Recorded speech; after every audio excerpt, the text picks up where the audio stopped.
Pour la prédication maintenant ce matin, je sais que j'avais comme plusieurs chapeaux en même temps. C'est ça, quand les gens sont en vacances, on est en effectif réduit et ça paraissait le nombre d'enfants qui manquait ce matin. Là. D'habitude, ça déborde, puis là, c'est ça, plusieurs familles sont à l'extérieur en vacances encore. Mais je vous rappelle qu'on est actuellement dans une série sur les héros de la foi. J'aimerais juste peut-être en guise d'introduction prendre 2 petites minutes brièvement pour nous rappeler un peu le but de la série. Pourquoi est-ce qu'on veut s'arrêter pendant à peu près 2 mois, l'été complète, pour s'arrêter, réfléchir et méditer sur la vie des personnes qui sont mortes depuis des millénaires? Pourquoi est-ce qu'on voudrait faire ça?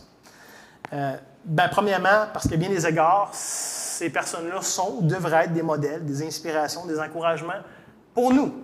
Pas juste pour ceux qui les ont connus et côtoyés, pas juste pour ceux qui nous ont précédés, mais pour nous aussi, comme vivants en 2024 à Bécancour. Du moins, c'est ce que la Bible affirme, que ça devrait être des modèles pour nous, des inspirations. Et ça, c'est intéressant, que d'après avoir consacré un chapitre complet, Hébreux chapitre 11, à nous parler de tous ces hommes et de toutes ces femmes de foi, l'auteur de l'Épître aux Hébreux nous interpelle, nous, les lecteurs. Et il va dire ceci, à Hébreux chapitre 12, les versets 1 et 2. Et je vous rappelle que les chapitres et les versets, c'est pas inspiré, c'est un ajout bien tardif à tout ça. Fait que, normalement, selon moi, ça aurait dû être inclus dans Hébreux 11, parce que c'est la suite logique, c'est comme la conclusion un peu, puis ils l'ont comme mis au chapitre 12, comme si c'était quelque chose de complètement différent, alors que ce n'est pas le cas. Mais on lit à Hébreux chapitre 12, les versets 1 et 2. « Nous donc aussi, puisque nous sommes environnés d'une si grande nuée de témoins. » C'est quoi cette si grande nuée de témoins? À quoi ça fait référence? Mais à tous ces héros de la foi qui ont été mentionnés au chapitre précédent. Ça, c'est la conclusion, c'est la suite logique. Donc, nous aussi, puisque nous sommes environnés d'une si grande nuée de témoins, rejetons tout fardeau et le péché qui nous enveloppe si facilement et courons avec persévérance dans la carrière qui nous est ouverte, comme tous ces hommes et ces femmes de foi l'ont fait avant nous. Comment est-ce qu'on va faire ça? Verset 2. « Ayant les regards sur Jésus, le chef et le consommateur de la foi, qui, en vue de la joie qui lui était réservée, a souffert la croix, méprisé l'ignominie, et s'est assis à la droite du trône de Dieu. » Fascinant quand même comme exhortation de l'auteur de l'Épître aux Hébreux. La vie, l'œuvre, les souffrances, la victoire de Christ devrait être un puissant encouragement à vivre nos vies dans la foi et dans l'espérance. Imaginez les héros de la foi qui regardaient d'avance à Christ et qui ont espéré en lui. L'auteur de l'Épître aux Hébreux est en train de dire, imaginez-nous qui regardons maintenant par en arrière quelque chose qui s'est déjà passé, qui a déjà pris place en Jésus. Si Christ est mort, si Christ est ressuscité, ça nous donne toutes les raisons du monde de lui faire confiance, de croire et d'espérer en lui et ses promesses. Donc, si le but, finalement, la conclusion de l'auteur de l'Épître aux Hébreux, c'est qu'il y a un encouragement pour les chrétiens de toutes les générations à persévérer dans la foi, à imiter la foi de leurs prédécesseurs. Pas d'imiter toute leur niaiserie, parce que, évidemment, ces gens-là ne sont pas parfaits. L'auteur de l'Épître aux Hébreux, de manière intéressante, nomme juste leur bon coup, la démonstration de leur foi. Il n'est pas naïf, il sait très bien que leur vie n'était pas un témoignage de perfection, de sainteté parfaite. Là. Mais enfin, qu'on n'est pas appelé à imiter toute leur niaiserie, mais d'imiter leur courage, d'imiter l'audacité, la persévérance de leur foi. Mais surtout de voir la fidélité de Dieu dans leur histoire, de voir comment l'Éternel a su tirer son épingle du jeu dans chacune de leurs vies, à travers toute leur vie, pour que ses promesses s'accomplissent, pour que tout ce qui a été dit a été fait par lui. Mais pour en arriver là, pour stimuler notre foi, nous-mêmes, nous qui voyons leur histoire, leur récit qui nous est rapporté, c'est important de ne pas surestimer ces gens-là, de ne pas les mettre sur un piédestal, de ne pas penser qu'ils étaient dans une catégorie à part, que eux, là, c'était facile. Non, c'est pas vrai. C'était pas plus facile pour eux que c'est pour nous. Alors, des fois, j'entends des gens sous-entendre que les personnages bibliques seraient des genres de surhommes, de surfemmes de la foi, qui étaient peut-être doués d'une manière particulière. Il y avait des avantages qu'on n'avait pas. Il y avait des circonstances qui favorisaient, qui croient en Dieu. Non, c'est pas le cas. C'est complètement faux. La réalité, c'est que chacune des personnes nommées à Hébreux 11, ceux qu'on a vus jusqu'à maintenant, ceux qu'on va voir ce matin, ceux qu'on ne verra pas parce qu'on n'a pas le temps dans la série cet été, que tous ces gens-là étaient déjà ordinaires, comme vous et moi. Il n'y avait rien de plus ou rien de moins. Ils vivaient tous dans le même monde brisé, dans le même monde décevant. Ils avaient tous à lutter avec l'incrédulité, le doute, leur propre péché. Eux aussi étaient dans la même réalité que nous. Et à chaque jour, ces hommes et ces femmes devaient prendre des choix qui étaient conscients et intentionnels. Ça veut dire que ça n'arrivait pas tout seul, ça n'arrivait pas comme par magie. Là. Ils devaient prendre des choix conscients et intentionnels, de faire confiance à Dieu, d'apprendre à marcher avec lui, puis de refuser le doute et l'incrédulité, qui aurait pu céder, c'était là, c'était accessible pour eux aussi, de remettre en question ce que Dieu a dit. Mais ils devaient prendre le choix d'y accrocher, leur foi. C'est d'ailleurs ce que Jacques nous encourage à faire. Lorsqu'il écrit sur la prière, il essaie de stimuler notre propre foi en nous donnant l'exemple d'Élie. On lit en Jacques chapitre 5, les versets 17 à 18. Il dit « Élie était un homme, comment? De la même nature que nous. » Élie, ce n'était pas un surhomme, il ne vivait pas dans un contexte favorable, il avait des choix à prendre. Sa vie n'était pas meilleure ou plus pieuse que la nôtre. Il était un homme de la même nature que nous. Et Jacques nous dit, mais il priait avec insistance pour qu'il ne plût point. Il ne tomba point de pluie sur la terre pendant 3 ans et 6 mois. Puis il pria de nouveau et le ciel donna de la pluie et la terre produisit son fruit. Fait que l'argument de Jacques, c'est de nous dire qu'Élie n'était pas meilleur. Pourtant, Élie a fait des choses extraordinaires. Je dis, si vous lisez son histoire, c'est quand même assez fascinant de voir tout ce que cet homme-là a fait. Mais l'argument de Jacques, c'est pas qu'il a fait ça parce qu'il était meilleur ou plus grand ou plus capable que nous, mais parce qu'il était comme nous, un homme ordinaire, mais qui a servi et placé sa foi dans un Dieu puissant et extraordinaire. C'est ça ici que l'argument que Jacques essaie de nous challenger avec. Donc, il faut absolument réaliser que tous les héros de la foi ne connaissaient pas la fin de leur histoire. Ils ne savaient pas comment toutes ces choses-là allaient prendre place dans leur vie. Ils ne savaient pas ça d'avance. Comment Dieu allait intervenir, comment Dieu allait être providentiel pour voir pour telle ou telle chose. Ils ne le savaient pas d'avance. Ils le découvraient au fur et à mesure. Nous, on connaît leur histoire. Nous, c'est facile d'aller voir la fin, comment c'est fini, puis d'être rassurés. Ce n'était pas leur cas pour eux. Nous, on connaît les dénouements positifs. Mais lorsque eux vivaient leur vie, il n'y avait aucune idée de comment ça allait finir. Donc, c'est par la foi qu'ils ont pris leur décision. C'est par la foi qu'ils ont choisi d'avancer et de marcher en s'entendant à Dieu. On l'a vu il y a quelques semaines, mais quand Dieu demande à Abraham de sacrifier Isaac, il ne sait pas comment ça va finir. Là. Il sait que c'est de Isaac que va venir la promesse de lignée, de la descendance. C'est pas comme s'il disait, OK, mais Dieu va m'en donner un autre, un fils, pas grave. Isaac, peut-être qu'il va mourir, mais Dieu va m'en donner un autre. Non, Dieu lui a promis, c'est par Isaac, c'est par lui que ça va venir. Mais là, Dieu lui demande de le sacrifier. Et puis là, Abraham, imaginez le conflit intérieur, d'essayer de comprendre comment ça fait du sens. C'est par lui que ça va venir, mais en même temps, c'est lui que tu vas m'enlever. Et là, l'épître de l'auteur aux Hébreux, l'auteur de l'épître aux Hébreux nous dit, « Ouais, mais peut-être qu'Abraham attendait une résurrection. Peut-être qu'il allait mourir, mais que Dieu allait lui redonner par après. » Il ne savait pas. Jusqu'à temps qu'il arrive avec le couteau, et que là, Dieu arrête. Et là, il a appris le dénouement de l'histoire, comment ça allait finir. Mais jusque-là, c'était par la foi qu'il agissait. Donc, dans un sens, on est tous appelés, nous aussi, frères et sœurs, à être des héros de la foi. Pas parce qu'on est très pieux et très capable, mais parce que notre foi est placée dans le Dieu fidèle qui ne change pas.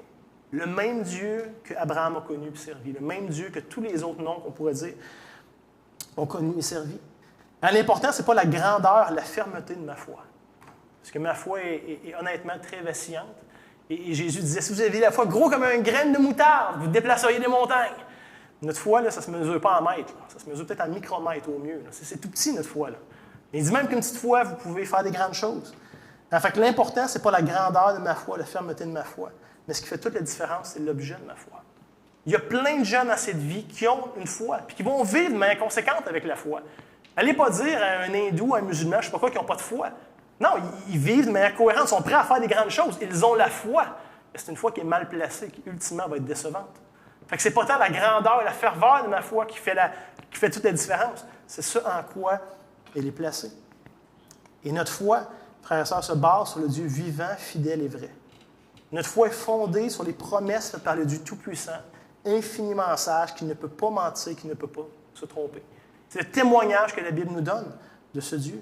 Ce qui fait toute la différence, ce qui permet aux chrétiens d'espérer jusqu'à la fin, même dans des circonstances difficiles et défavorables, c'est la conformité avec la parole de Dieu. C'est le fait que Dieu sait et ce qu'il promet est capable de le faire. À la fin, ce qui fait toute la différence, c'est pas tant, comme je dis, la qualité de notre foi que ce en quoi elle est placée. Et la foi chrétienne est solide parce qu'elle s'appuie sur Dieu, comme roc solide et sûr. Pas selon ce que je préfère, pas selon ce que je pense, pas selon ce que la société me dit, mais le Dieu immuable, éternel, qui transcende le temps. Donc, à ce point-ci, je vous propose qu'on puisse lire notre texte de ce matin, qui nous présente 3 patriarches importants, qui sont rapportés ici en Hébreux 11. Donc, je vous propose de lire Hébreux chapitre 11, les versets 20 à 22. Ça nous dit ceci. « C'est par la foi qu'Isaac bénit Jacob et Ésaü, en vue des choses à venir. C'est par la foi que Jacob, mourant, bénit chacun des fils de Joseph, et qu'il l'adora appuyé sur l'extrémité de son bâton. C'est par la foi que Joseph, mourant, fit mention de la sortie des fils d'Israël et qu'il donna des ordres au sujet de ces eaux. Donc, c'est la section de la parole de Dieu qu'on va méditer ensemble ce matin. Et c'est ça, comme je disais, on va couvrir ces trois figures clés, ou ces trois figures un peu emblématiques de l'histoire de la rédemption. Chacun, à leur façon, ils ont joué un rôle déterminant dans l'alliance que Dieu allait faire avec la nation d'Israël, qui à ce moment-là n'était pas un peuple, mais qui allait devenir un grand peuple. Et donc, ils jouent chacun un rôle primordial. Vous comprendrez qu'avec le temps qu'on a, on ne survolera pas profondément, en détail, la vie de ces trois hommes. On n'aura pas le temps. Mais surtout, ce que je veux voir ce matin, c'est qu'est-ce qu'il y avait en commun. Beaucoup de choses pourraient les distinguer ou les différencier. Ils n'étaient pas pareils, ils n'ont pas eu la même vie, les mêmes parcours, les mêmes épreuves. Ils n'ont à peu près rien eu en commun, mais il y avait quelques éléments seulement qui les unissaient. C'est sur ça que j'aimerais qu'on puisse mettre l'emphase ce matin. Et surtout de voir comment est-ce qu'on peut apprendre de ça. Qu'est-ce qu'on peut en retirer pour nous-mêmes? De quelle manière est-ce que leur expérience, est-ce que leur foi peut stimuler notre foi à nous? Donc, on va se courber ensemble, on va prier, on va demander au Seigneur de nous donner la sagesse d'en retirer quelque chose d'utile. Alors, Seigneur notre Dieu, toi qui t'appelles justement l'auteur, le consommateur de la foi, c'est devant toi qu'on se confie ce matin. C'est à toi qu'on fait appel. Seigneur, révèle-nous ta parole. Au-delà de ce qu'on peut bien penser ou vouloir ou imaginer des choses, on a besoin que tu, toi-même, te révèles à nous, que tu viennes renouveler notre intelligence, que tu viennes nous instruire. Et c'est ce qu'on te demande de le faire.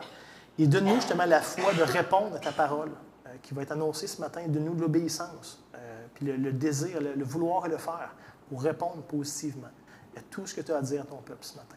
Donc, on compte sur toi, on espère en toi. C'est en Jésus qu'on demande ces choses. Amen.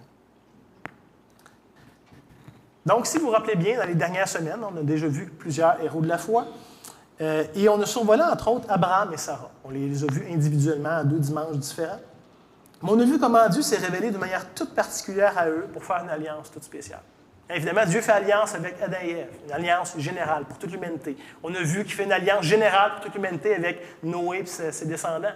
Mais là, pour la première fois dans l'histoire de la rédemption, Dieu fait une alliance spécifique. Pas juste avec n'importe qui, n'importe quand, n'importe où, mais avec un couple bien précis. Et est-ce que vous vous rappelez les promesses que Dieu leur fait? Qu'est-ce que Dieu leur promet dans le contexte de cette alliance? Il y a 3 choses. Vous rappelez-vous? Qu'est-ce que Dieu promet à Abraham et sa descendance?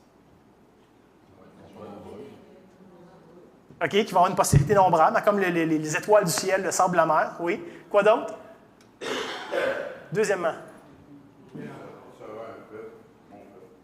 Qui va être son peuple. Oui, c'est ça. Fait que sa descendance va être son peuple. Oui, mais il y a 2 autres choses aussi. Rappelez-vous?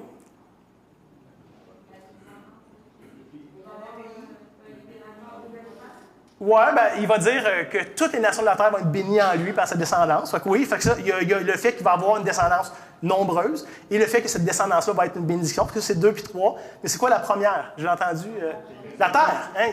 Il donne un pays, il donne une patrie bien précise. Exactement. Et c'est surtout sur ce premier élément-là, l'idée de la patrie, que je vais prendre le temps ce matin de développer, malgré que les 2 autres auraient été super intéressants, et je vais y faire référence un petit peu quand même. Mais ce qui est fascinant de ces promesses-là, donc d'une terre, d'une descendance nombreuse, et que ça allait résulter dans une bénédiction mondiale ou globale, ce qui est fascinant, c'est de réaliser qu'aucune de ces promesses-là ne s'est accomplie de leur vivant. Même pas proche. À la fin de ses vies, Abraham a juste 2 fils, dont un qui est chassé, parce que ce n'était pas lui le fils de la promesse. Il reste un seul fils. On est loin d'un peuple nombreux comme les étoiles du ciel. Tu es capable de le compter sur un doigt de ta main. C'est fou quand tu y penses. C'est relativement décevant. Il ne possède pas du tout le pays de Canaan, au point que même quand il est rendu vieux et que sa femme meurt, il dit « Je l'enterre où? Je ne suis pas chez nous, moi je suis un nomade, j'ai rien qui m'appartient ici. » Puis il est obligé d'acheter un champ avec son argent pour pouvoir enterrer sa propre femme. C'est la fin ici de l'histoire d'Abraham. Et à première vue, on pourrait dire « Mais c'est un grand échec. » Des grandes promesses et tellement peu d'accomplissements concrets à la fin de la vie d'Abraham. Et c'est aussi le constat que l'Épître aux Hébreux en fait. On lit Hébreux chapitre 11, verset 13. « C'est dans la foi qu'ils sont tous morts sans avoir obtenu les choses promises. Mais ils les ont vus et salués de loin. » Avec un gros télescope, parce que c'était même pas proche d'être vu à l'œil nu. C'était étranger, c'était super lointain et abstrait comme promesse. Ils les ont vus et salués de loin, reconnaissant qu'ils étaient étrangers et voyageurs sur terre.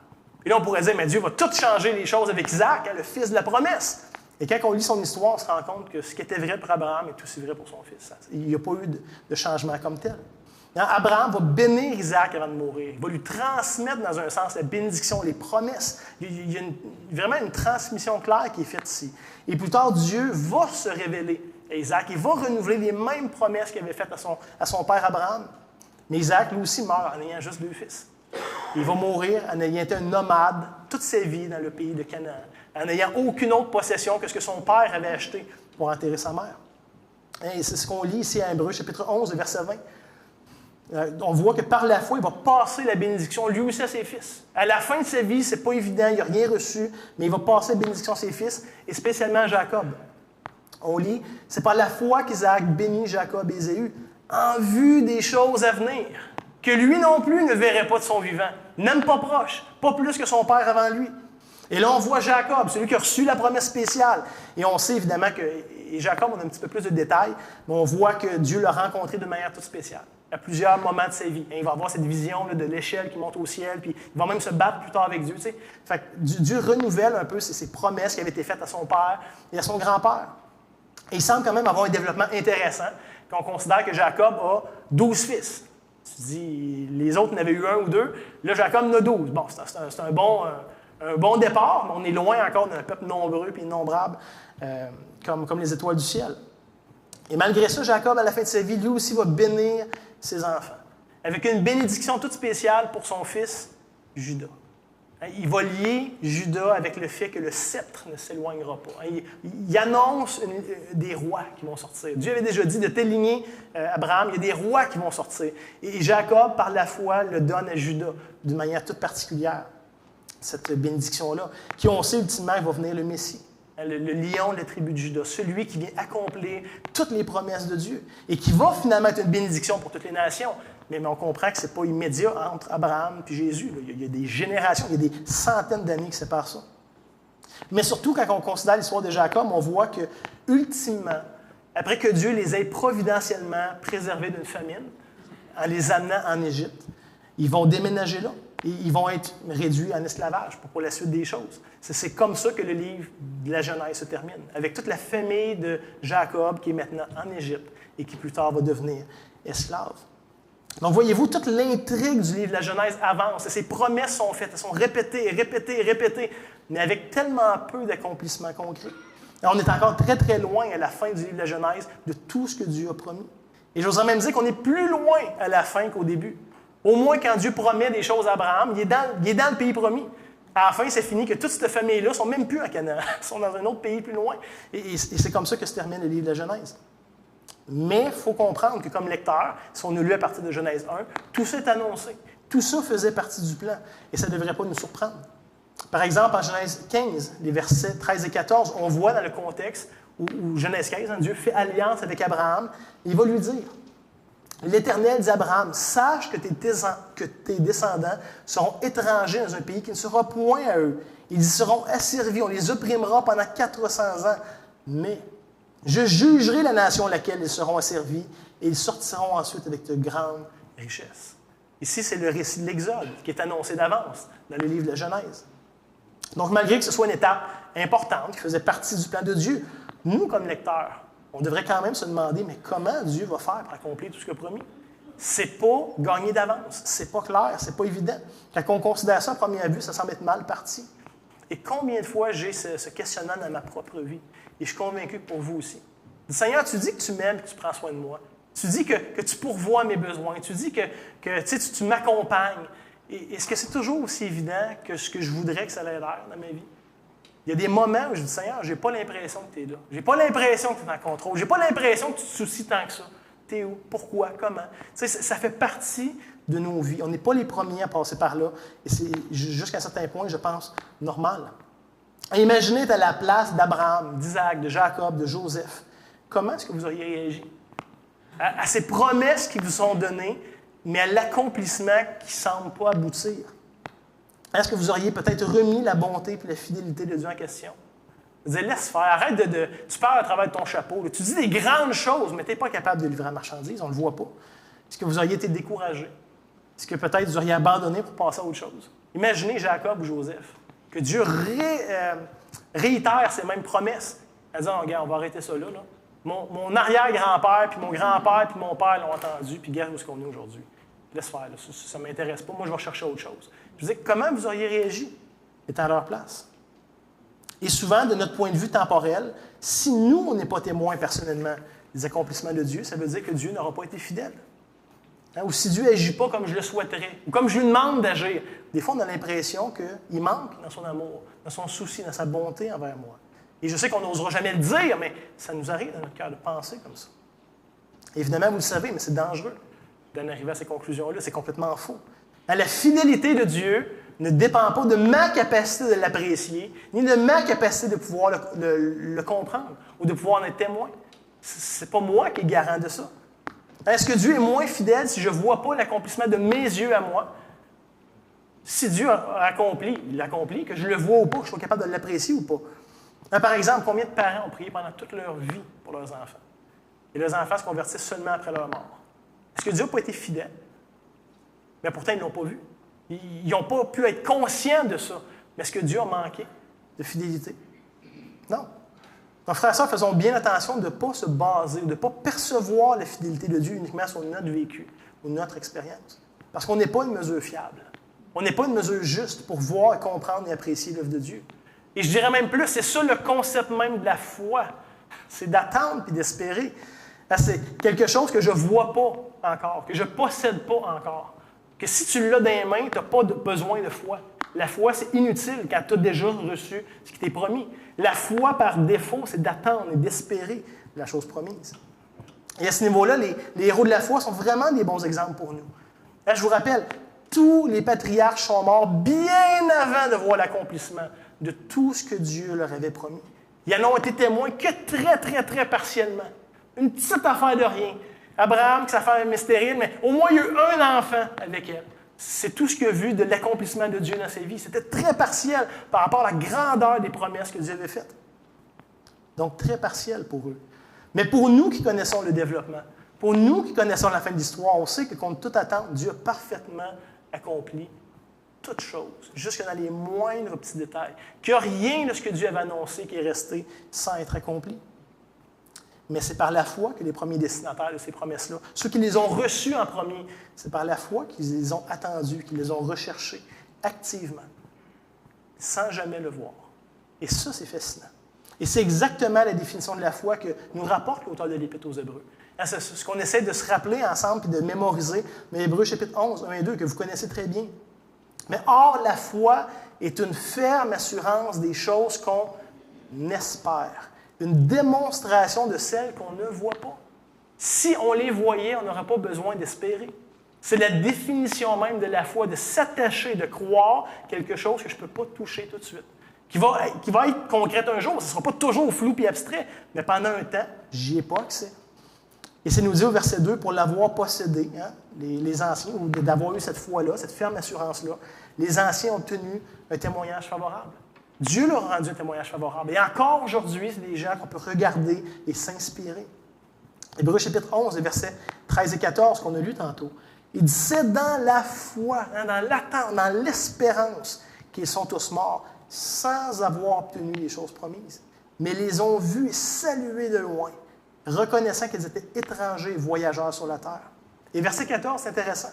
Ceux qui parlent ainsi montrent qu'ils cherchent une patrie. Et prenez une note mentale de ça. C'est surtout là-dessus que je veux qu'on atterrisse tantôt. C'est là que je veux développer. Et même si on prenait le temps de continuer à lire l'Épître aux Hébreux, il dirait, pas juste une patrie ici physique, mais une patrie céleste. Il attendait une cité céleste. Donc, dans tous les cas, Abraham, Isaac, Jacob, Joseph auraient pu être incrédules. Il aurait pu se décourager, il aurait pu rejeter la parole de Dieu. Il y avait eu plusieurs occasions de le faire. Et ça aurait été, humainement parlant, compréhensible qu'il le fasse. Après tout, il n'y avait aucune raison de penser que c'était possible ou réaliste de voir l'accomplissement d'aucune de ces promesses-là. Dans les faits, tout leur était défavorable. Quand on lit le récit, c'est presque drôle à quel point Dieu fait par exprès de se mettre des bâtons dans les roues pour pas que ça arrive, pour faire triompher sa gloire. Il dit, je vous donne le pays de Canaan. Pourtant, les Cananéens étaient beaucoup plus nombreux, beaucoup plus puissants que les patriarches de la famille. Eux autres, ils étaient établis, il y avait des villes, il y avait un système, il y avait... Abraham, lui, c'était une petite famille nomade qui se promenait avec ses troupeaux d'une place à l'autre. Il était dans des tentes. Je veux dire, comment est-ce que c'était possible pour Abraham de dire, non, maintenant, savez-vous quoi? Ici, c'est chez nous. Ça, tassez-vous de là, ça c'est à moi ici. C'était pas pensable. La descendance des patriarches était supposée être nombreuse comme les étoiles du ciel, était pourtant pas très prometteur pour devenir un peuple nombreux. La majorité de leurs femmes étaient stériles. Ça aide pas, ça, pour être un peuple nombreux. Je ne sais pas si vous savez comment ça marche pour être un peuple nombreux, mais ça passe d'habitude par le fait d'avoir beaucoup d'enfants. Et là, la majorité, eux, étaient stériles, puis Dieu fallait qu'ils interviennent pour qu'il y en ait ne serait-ce qu'eux, parce que c'était pas évident, c'était pas gagné d'avance. À première vue, c'était des familles relativement dysfonctionnelles. La Bible ne se gêne pas pour nous donner ces détails-là. Ce n'étaient pas des familles modèles hors de tout doute, dans une perfection absolue. Ils étaient relativement dysfonctionnels. Il n'y avait rien pour bouleverser leur époque, pour se démarquer ou pour bénir toutes les nations de la terre, en quoi que ce soit. Il n'y avait rien à eux-mêmes pour offrir aux autres là-dessus. Donc, c'est évident qu'à travers leur vie, leur foi était mise à l'épreuve. Parce que ce n'était pas évident. Ce n'était pas facile de voir et de croire tout ce que Dieu disait. Mais malgré tout, ils ont choisi d'espérer dans les choses qu'ils ne voyaient pas. Et qu'humainement parlant, n'était pas possible, pas raisonnable d'attendre et d'espérer. Et malgré tous leurs défauts, et la liste serait longue, il y a juste de ce que la Bible nous dit, et malgré toutes leurs différences, chacun de ces hommes et chacun de ces femmes était arrivé à faire confiance à Dieu et à vivre de manière cohérente avec ses promesses. Ils avaient fait le choix de croire et d'espérer. Comme je disais, même s'il n'y avait aucune évidence concrète qui pouvait supporter cette foi-là. Plusieurs auraient pu leur demander, mais pourquoi tu crois à ça? Il n'aurait pas pu pointer à rien de concret qui justifiait cette foi-là. Juste de dire, Dieu l'a dit. Et le Dieu qui a la puissance de le promettre a la puissance de le donner. C'est tout. Mais il croyait fermement que l'Éternel était capable de faire ce qu'il disait, même si c'était fou, humainement parlant, de croire en ça ou d'espérer en ça. Et juste pour nous permettre de s'inspirer de leurs exemples, j'aimerais qu'on regarde brièvement chacune de leurs vies. Comment c'est exprimé, comment c'est démontré leur foi en Dieu et en ses promesses. Alors, comment est-ce que ça devrait nous-mêmes nous challenger à les imiter et à faire de même? Premièrement, Isaac, on lit à Genèse chapitre 35, le verset 27 à 29. On lit Jacob arrivant auprès d'Isaac. Vous vous rappelez, Jacob et Ésaü avaient une chicane, s'étaient séparés, et à la fin de la vie de son père, Jacob revient. Donc Jacob arrive auprès d'Isaac, son père à Mamré, à Kirjat Arba, qui est à Hébron, où avaient séjourné Abraham et Isaac. À la même place que son père et son grand-père avaient passé toute leur vie, ils retournent là. Les jours d'Isaac furent de 180 ans. Il expira et mourut, et fut recueilli auprès de son peuple âgé et rassasié de jours. Et Ésaü et Jacob, ses fils, l'enterrèrent. Donc, la fin de la vie d'Isaac démontre qu'il était un nomade, lui aussi, toute sa vie, dans le pays de Canaan. Et il se fait enterrer dans le seul petit bout de terre que sa famille a, c'est-à-dire qu'Abraham avait acheté puis se fait enterrer avec lui, mais sans rien posséder d'autre, concrètement, du pays. On voit Jacob plus tard, ou Israël. Vous vous rappelez, Jacob a été renommé par Dieu Israël. Mais on lit Genèse 47, le verset 29 à 31. Lorsqu'Israël s'approcha du moment de sa mort, il appela son fils Joseph et lui dit, « Si j'ai trouvé grâce à tes yeux, mais je te pris ta main sous ma cuisse et use envers moi de bonté et de fidélité. » Et c'est quoi sa requête? Ne m'enterre pas en Égypte. Lui qui a passé toute sa vie à Canaan, puis qu'à la fin, dans sa vieillesse, va en Égypte pour se sauver de la famine, il lui dit, « Ne m'enterre pas en Égypte. Quand je serai couché avec mes pères, tu me transporteras hors de l'Égypte et tu m'enterreras dans leur sépulcre. » Joseph répondit, « Je ferai selon ta parole. » Et Jacob, juste pour contrevalider, va dire, « Jure-le-moi. » Et Joseph lui jura. Toujours Jacob, Genèse 49, versets 28 à 31. « Ce sont là tous ceux qui forment les 12 tribus d'Israël. Et c'est là ce que leur père leur dit en les bénissant. Il les bénit chacun selon sa bénédiction. » Fait qu'il venait de bénir ses 12 fils. Et on lit au verset 29, « Puis il leur donna cet ordre, « Je vais être recueilli auprès de mon peuple. Enterrez-moi avec mes pères dans la caverne qui est au champ d'Ephron le tien, dans la caverne du champ de Macpéla, vis-à-vis de Mamré, dans le pays de Canaan. C'est le champ qu'Abraham a acheté d'Ephron le tien, comme propriété sépulcrale. Là, on a enterré Abraham et Sarah, sa femme. Là, on a enterré Isaac et Rebecca, son père, et sa femme. Et là, j'ai enterré Léa, donc une de ses femmes aussi. Fait que Jacob va être enterré dans la place que Dieu a promis de donner à sa famille. Et que sa famille ont été enterrés là comme symboliquement en attendant un jour posséder cette terre. Genèse 48, 21.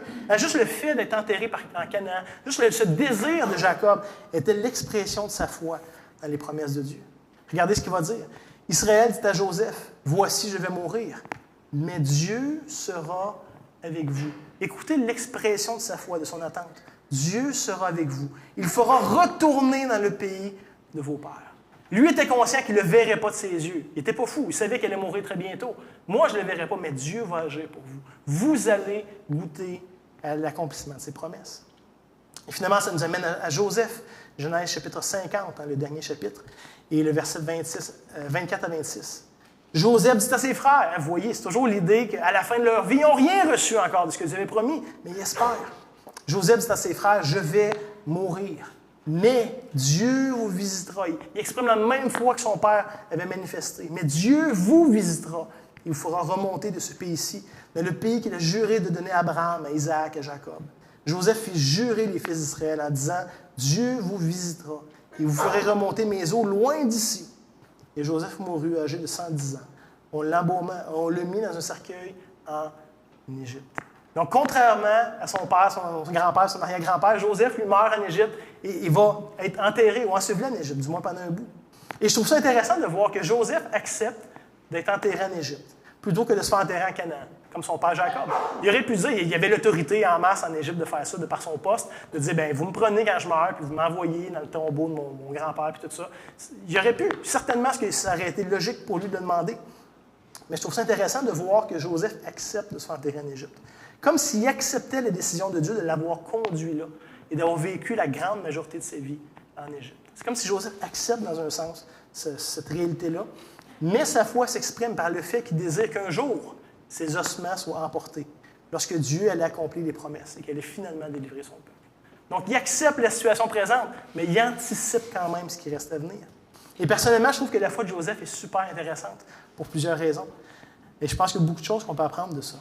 Là, vous connaissez l'histoire, ça a été lu ce matin aux enfants, mais Joseph a été trahi, a été séparé de sa famille. Mais malgré tout ça, il n'a jamais perdu Dieu ou abandonné sa foi en Dieu dans ses promesses. Il savait les promesses que son grand-père avait reçues, que son père, puis il savait de quelle lignée il faisait partie. Et jamais ce qui a remis ça en question. Cette même foi l'a gardé de ne pas assimiler les pratiques et les croyances ambiantes de l'Égypte. À travers toute sa vie, on voit que craint l'Éternel. Il aurait pu prendre plein de choix. Il n'était pas dans sa famille, il n'était pas dans sa culture, il était défavorisé, désavantagé. Puis il aurait pu chercher à tirer avantage de certaines situations pour lui-même. Jamais il craignait l'Éternel, il s'attendait à lui.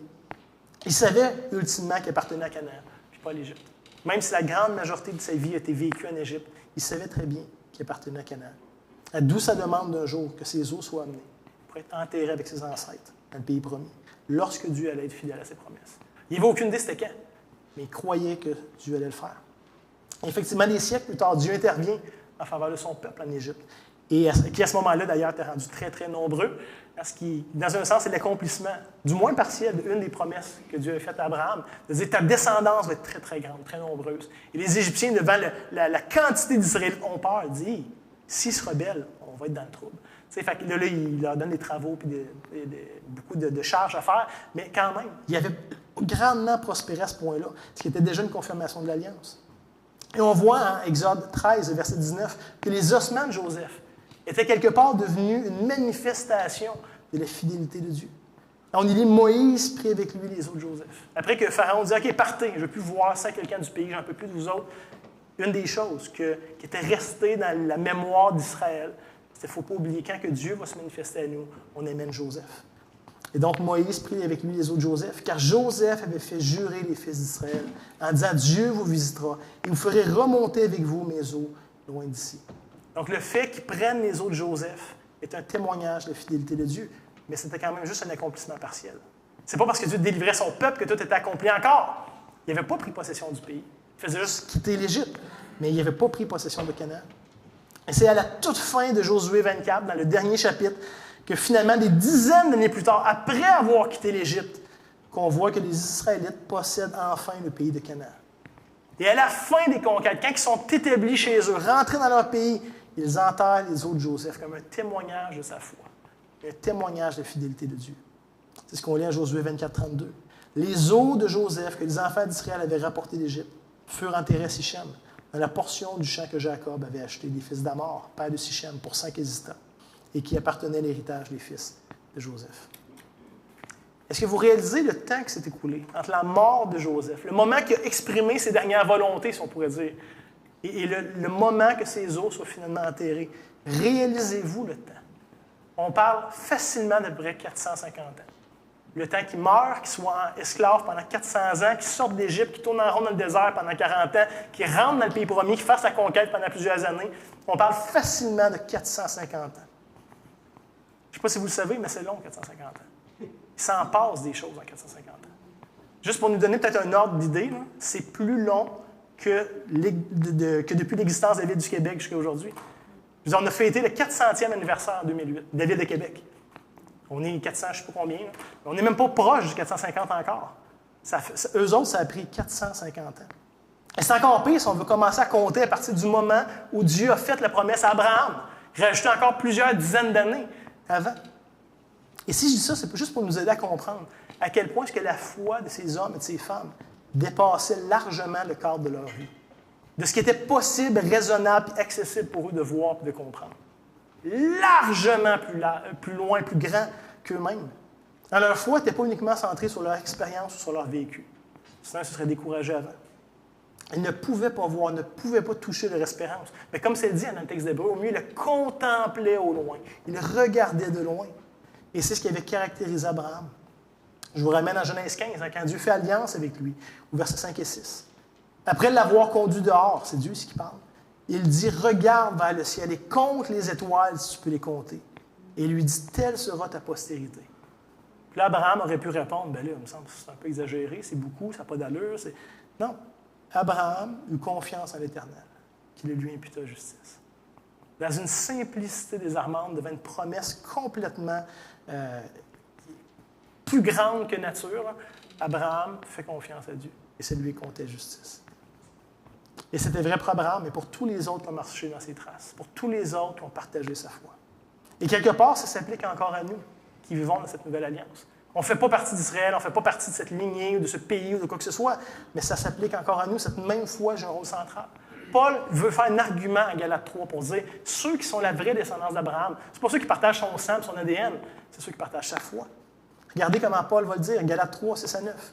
Il dit comme Abraham crut à Dieu et que cela lui fut imputé justice. Référence directe à Genèse 15 qu'on vient de lire. Reconnaissez donc que ce sont ceux qui ont la foi qui sont fils d'Abraham. Aussi, l'Écriture prévoyant que Dieu justifierait les païens par la foi, a d'avance annoncé cette bonne nouvelle à Abraham. Toutes les nations seront bénies en toi. De sorte que tous ceux qui croient sont bénis avec Abraham le croyant. Paul est en train de relier l'accomplissement à Christ. Celui qui a amené cette bénédiction générale, mondiale, globale à toutes les nations, c'était Christ, le Messie promis de la lignée d'Abraham, la lignée de Juda. Donc, rien de ce que Dieu a promis est resté sans effet. Tout a été accompli, mais ça s'obtient par la foi. Pas juste ça s'est accompli par la foi de ces gens-là, mais ça s'obtient maintenant pour nous par la foi en Dieu, par ses promesses. Frères et sœurs, prenons le temps de réaliser qu'on fait partie de cette lignée. Nous aussi. Là, on pense à des gros noms comme Abraham, puis Moïse, puis on peut dire, je ne suis pas de calibre, je ne peux pas porter leurs souliers. Là. Mais nous aussi, on fait partie de cette lignée. Nous aussi, on attend la manifestation finale des promesses de Dieu, qui sont beaucoup plus proches pour nous qu'ils l'ont été pour ceux qui nous ont précédés. Mais quand même, on s'inscrit dans une attente multimillénaire, comme les autres personnes du peuple de Dieu avant nous. Et encore plus intéressant, nous aussi, dans un sens, on attend de recevoir l'héritage de la terre promise. Alors, je vous rappelais cette idée de la patrie, de la terre qui nous est promise. Et ici, je ne parle pas de Canaan. Je ne parle pas d'un petit lopin de terre perdu au Moyen-Orient. Ça avait un rôle à jouer, mais ce n'est pas ça qu'on attend. 2 Pierre, chapitre 3, le verset 13. « Mais nous attendons, selon sa promesse, des nouveaux cieux, une nouvelle terre, la justice habitera. » Comme tout le reste de l'Ancien Testament, Canaan, c'était l'ombre des choses à venir. Ça avait un rôle à jouer dans l'histoire de la rédemption, mais c'était imparfait, c'était pas le but. Même si aujourd'hui vous déménagiez dans la terre de Canaan, ça n'accomplirait rien. C'est pas ça qu'on attend. C'est plus grand que ça. Canaan n'était que l'ombre des choses à venir, ça pointait vers plus. Donc avec tous les saints, on attend notre patrie. Comme c'était dit pour Abraham et les autres, qui étaient nomades, qui étaient des étrangers et des voyageurs sur la terre, on s'inscrit comme eux, comme étrangers voyageurs. C'est pas chez nous aussi. Et pensez pas ici que c'est une promesse qui arrive seulement avec le Nouveau Testament. Ce n'est pas une fantaisie des apôtres de s'inventer ça. Déjà, Dieu l'annonçait dans l'Ancien Testament. Ésaïe, 450 ans avant Jésus, écrivait, chapitre 65, verset 17. C'est Dieu qui parle. « Car je vais créer de nouveaux cieux, une nouvelle terre. On ne se rappellera plus des choses passées. Elles ne reviendront plus à l'esprit. » Donc, comme pour tous les croyants qui nous ont précédés, Et peut-être que nous aussi, un jour, on va décéder, puis que ça va être d'autres qui vont continuer la foi. Mais comme pour tous les croyants qui nous ont précédés, on n'a pas tout reçu. On a reçu la majorité des promesses de Dieu qui sont accomplies en Christ. Mais il en reste encore. Tout n'est pas terminé. On est encore, nous aussi, appelés à exercer notre foi dans l'attente et dans l'accomplissement des promesses finales que Dieu a faites à son peuple. C'est aussi notre cas. Et comme pour nous aussi, ça peut sembler flou et lointain et abstrait. Comme ça pouvait l'être pour Abraham et toute sa descendance, qui attendaient des grandes promesses, mais qui étaient impensables de voir se réaliser concrètement.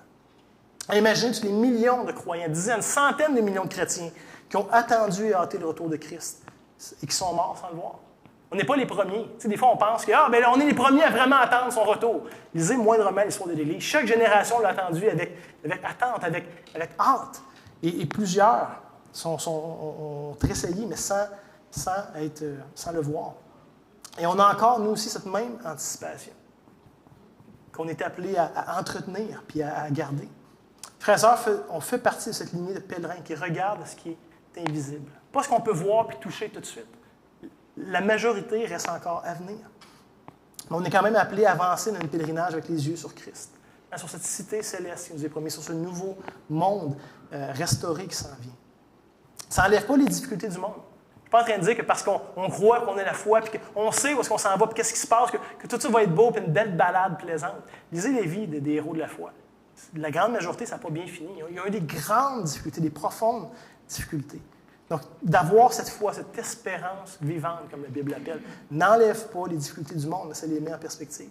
Ça n'empêche pas d'avoir un mariage difficile, d'avoir des enfants rebelles, d'avoir des problèmes d'addiction, d'avoir des soucis au travail, d'avoir des relations compliquées, d'avoir des moments noirs, très, très noirs dans nos vies, d'avoir des problèmes financiers, des ennuis de santé ou quoi que ce soit d'autre. Ça n'enlève pas ça, mais ça les met en perspective.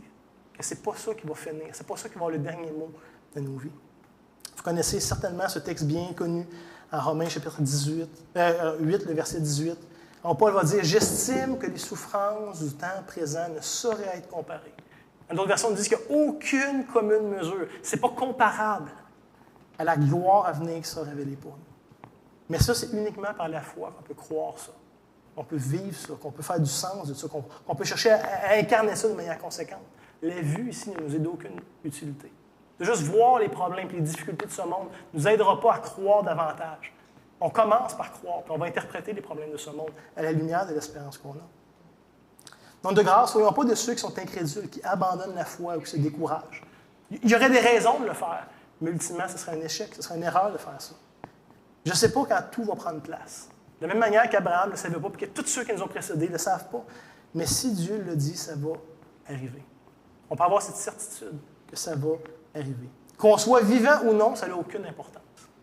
Il y en a qui mettent trop d'importance. Il faut que je le voie. On s'en fout. C'est pas grave. Qu'ils reviennent dans 1000 ans ou qu'ils reviennent cet après-midi, ça n'a pas d'importance. Un jour, je vais ressusciter qu'un corps glorifié. Je vais être avec Christ pour l'éternité dans un monde renouvelé. Que j'ai vu son retour ou pas. Sa promesse s'applique à moi. La promesse s'applique à vous qui avez placé votre foi en lui. En comprenons bien que tous les choix qu'on prend dans cette vie démontrent soit notre croyance, notre attente, notre espérance de cette réalité-là, ou ça démontre notre incrédulité, notre insouciance, notre doute par rapport à l'accomplissement des promesses de Dieu. Je le rappelle une dernière fois, mais aucun des patriarches n'a réellement goûté les promesses que Dieu avait faites dans cette vie. Mais elles n'étaient pas moins vraies pour autant. Nous qui vivons des millénaires plus tard, on est capable de regarder en arrière puis voir l'accomplissement, de tracer comment Dieu était fidèle. Ce n'était pas possible pour eux. Mais je vous garantis que leur foi, maintenant, est récompensée. Qu'Abraham et tous les autres se sont pas trompés. Ils ne regrettent rien d'avoir osé faire confiance à Dieu, même devant le défi que ça représentait. Aucun de ceux-là est déçu aujourd'hui, même si ça peut être difficile et pénible par moments.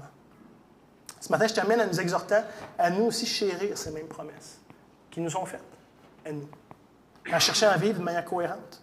Et de le faire quand c'est facile et agréable, parce qu'il va y avoir des temps faciles et agréables de nos vies, Dieu merci, mais surtout quand c'est difficile, pénible et abstrait de le faire. De placer notre foi, de s'accrocher à ça. Surtout dans les temps difficiles, parce que c'est comme ça que se démontre notre foi. Quand c'est facile, c'est facile de croire. Quand ça devient difficile ou abstrait, c'est là que notre foi s'affirme. C'est là que notre foi se démontre. Donc, en attendant l'accomplissement des dernières promesses de Dieu, soyons dans une attente joyeuse. Pas dans une attente cynique ou dans une attente comme découragée de la vie. C'est vrai que notre monde ne va pas bien, mais la fin de l'histoire va être glorieuse pour ceux qui sont en Christ. Donc, soyons dans une attente joyeuse, remplie d'une foi convaincus d'une foi victorieuse, dans cette espérance certaine. On ne fait pas juste souhaiter qu'un jour ça va venir. On croit, on sait que ça va venir, qu'on le voit tout de suite ou pas. Et je vous garantis qu'un jour, tout ça va faire du sens. Comme maintenant, ça fait du sens pour tous ceux qui nous ont précédés. Et je sais, par exemple, que ça peut être difficile à comprendre. Mais par la grâce de Dieu, soyons aussi, dans notre génération, des hommes et des femmes de foi, qui croient ce que Dieu dit et qui l'attendent avec impatience. Toutes les générations de chrétiens, de croyants qui nous ont précédés, ont marqué leur temps. Jean va dire que la victoire contre votre... comment il dit ça, Jean 5? Car ce qui triomphe du monde, c'est votre foi. Donc, on est appelés, nous aussi, à incarner cette victoire du monde. Pas en révolutionnant la société en étant meilleure, en étant plus pieux que qui que ce soit, mais en s'attachant fermement aux promesses que Dieu a faites. Prions ensemble. Donc, Seigneur, notre Dieu, je dirais notre plus grande tristesse, notre plus grande honte, c'est d'avoir des promesses aussi extraordinaires, aussi certaines, puis de les vivre, puis de les rechercher tellement peu. Seigneur, tu sais à quel point est-ce que la foi est belle et précieuse, puis à quel point est-ce que le doute nous ronge facilement. Est-ce que c'est facile de se s'engourdir, puis penser à tellement d'autres choses qui semblent être plus vraies et plus concrètes que toi, puis que tes promesses. Seigneur, viens au secours de notre foi. Comme ça, ce Père suppliait le Seigneur Jésus, viens au secours de ma foi. Seigneur, on réalise que si ça dépend juste de nous, bien, ça va mal finir. On ne se rendra pas jusqu'à la fin. Mais Seigneur, toi-même, stimule notre foi.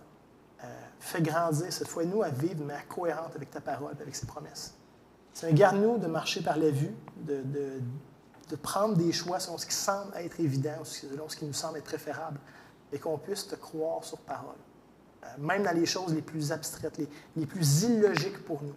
Seigneur, à la fin, tu ne fais pas des choses pour nous plaire ou pour nous réconforter, mais tu nous donnes des promesses certaines. Allant même jusqu'à dire que ce qui sauve, ce qui transforme ce monde, ça va être l'évangile de la croix, ce qui est une folie pour les uns, un scandale pour les autres. Seigneur, tu ne cherches pas à nous stimuler dans ce qui nous semble être raisonnable, mais tu nous appelles constamment à te faire confiance, même dans les choses qui nous dépassent largement. Seigneur, que ce soit le cas de chacun d'entre nous, je t'en prie. Pour la gloire de Jésus, mais aussi pour notre bien. Amen.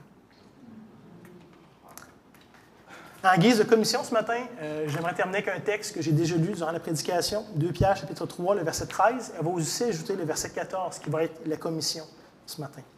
Donc Pierre nous encourage en nous disant « Mais nous attendons, selon sa promesse, de nouveaux cieux et une nouvelle terre, où la justice habitera. » Et vient cette commission aussi.